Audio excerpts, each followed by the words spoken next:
AI 시대, 우리의 일자리는 안전할까? 최근 전 세계적으로 화제가 되고 있는 인공지능 기술이 단순히 편리한 도구를 넘어 우리의 생계와 직결된 일자리 지형을 근본적으로 바꾸고 있습니다. 이는 먼 미래 이야기가 아니라 지금 이 순간 진행되고 있는 현실입니다.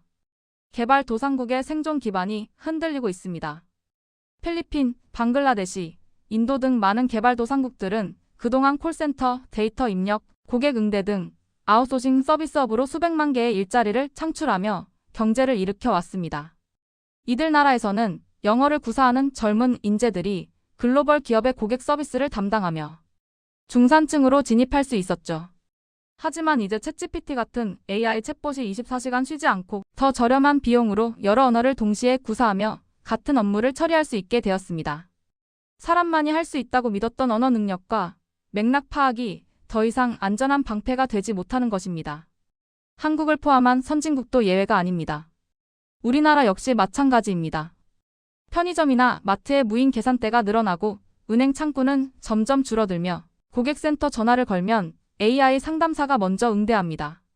과거 안정적이라고 여겨졌던 사무직, 서비스직 중 상당수가 AI로 대체되고 있습니다.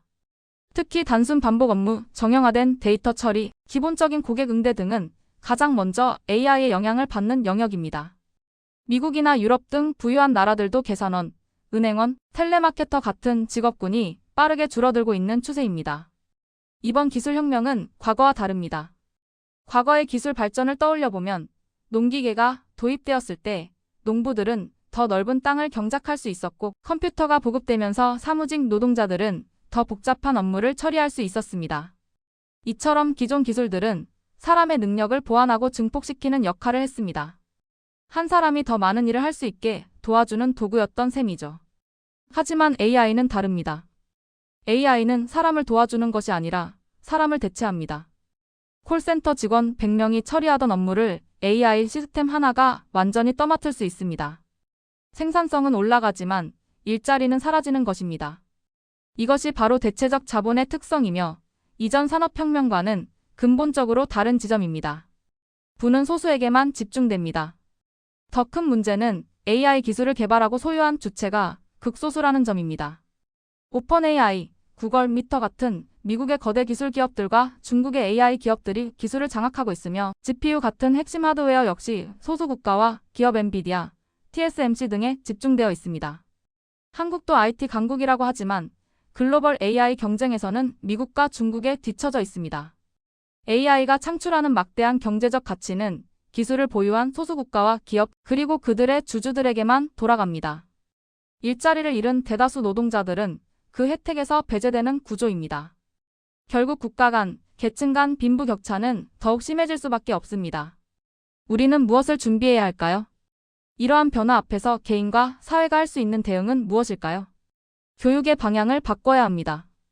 단순 암기나 정형화된 문제풀이는 AI가 인간보다 훨씬 잘합니다. 우리 아이들에게는 비판적 사고력, 창의적 문제 해결 능력, 복잡한 인간관계를 다루는 감성지능, 그리고 새로운 것을 계속 배우는 학습 능력을 길러줘야 합니다. AI가 쉽게 흉내낼 수 없는 인간 고유의 능력 말이죠. 정부의 역할이 중요합니다. 한국 정부는 AI 기술 개발에 투자하는 것도 중요하지만 동시에 AI로 인해 일자리를 잃을 사람들을 위한 재교육 프로그램, 사회적 안전망, 디지털 격차 해소 정책을 마련해야 합니다. 기본소득이나 로봇세 같은 새로운 분배 정책에 대한 논의도 필요합니다. 기업도 책임을 나눠야 합니다.